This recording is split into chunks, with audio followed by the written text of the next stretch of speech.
अध्यक्ष महोदय, अंतिम आठवडा प्रस्तावावर या ठिकाणी अतिशय जोरदार चर्चा झाली।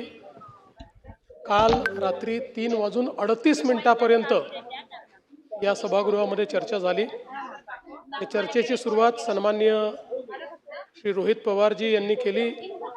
त्यामध्ये सन्माननीय श्री सुरेश धसजी, सुनील प्रभूजी, कालिदास कोळंबकरजी, नरेंद्र भोंडेकरजी, जितेंद्र आव्हाडजी, गोपीचंद पडळकरजी, हेमंत ओगलेजी, आशुतोष काळेजी, कैलास पाटीलजी, मुरजी काका पटेल, डॉक्टर ज्योतिताई गायकवाड, हिरामण खोसकरजी, बाबासाहेब देशमुखजी, प्रतापदादा अडसड, विलास भुमरेजी, सचिन पाटीलजी, सिद्धार्थ खरातजी, प्रवीण दटकेजी, आनंद तिडकेजी, डॉक्टर किरण लहामटेजी, नारायण पाटीलजी, बाबाजी काळे, विक्रम पाचपुतेजी, अभिजित पाटीलजी, प्रवीण स्वामीजी, राजू तोडसामजी, अशा आणि त्याच्यानंतर अजून आहे अनंत नरजी, संजय उपाध्यायजी, महेश सावंतजी, नानाभाऊ पटोलेजी, जयंतराव पाटीलजी, अशा एकूण 32 सदस्यांनी या ठिकाणी या चर्चेमध्ये सहभाग घेतला। प्रामुख्यानं कायदा आणि सुव्यवस्था, शेतकऱ्यांचे प्रश्न यावर ही चर्चा उपस्थित करण्यात आली होती आणि वेगवेगळ्या प्रकारचे मुद्दे मांडण्यात आले। काही मोलाच्या सूचना देखील या ठिकाणी करण्यात आल्या।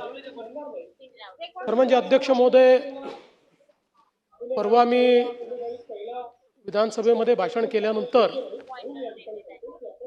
अनेक लोकांना माझ्या भाषणाची मिरची लागली, पण अध्यक्ष महोदय, मी अतिशय स्पष्टपणे सांगितलं, मिसिंग लिंकवर जो काही त्या ठिकाणचा पूल आहे, केबल स्टेट ब्रिज आहे, त्या ठिकाणी जगातले सगळ्यात मोठे टनेल्स आहेत, याला एकही क्रॅक गेलेली नसताना, त्याचं काही नुकसान झालेलं नसताना 7,000 रुपये पाण्यात गेले, 7,000 कोटी पाण्यात गेले, 7,000 कोटी पाण्यात गेले। हा माझा अपमान आहे? महाराष्ट्राचाच अपमान आहे। खोट्या बातम्या पेरणं, अफवा पसरवणं, हा महाराष्ट्राचा अपमान आहे। पण मी बोलता बोलता त्या ठिकाणी हिंदीमध्ये बोललो, भाडे के टट्टू।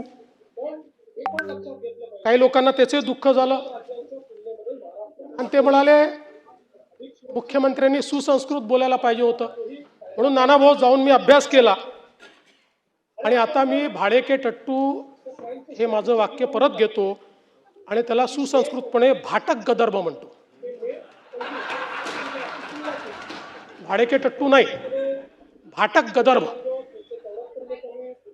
आणि जर कोणाला समजलं नसेल तर मग सुपारीबाज। पण मी तर काही सुपारीबाजांबद्दल बोललो, मी टोपी फेकली होती।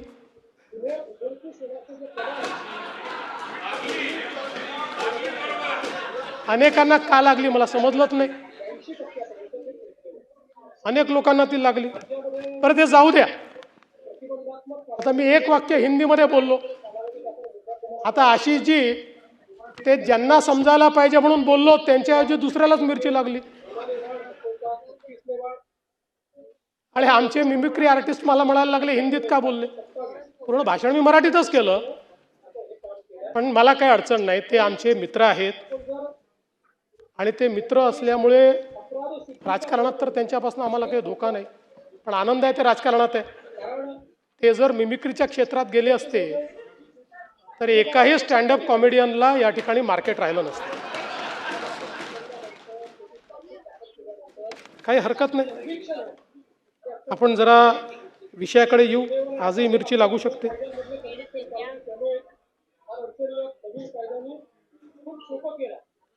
अध्यक्ष महोदय,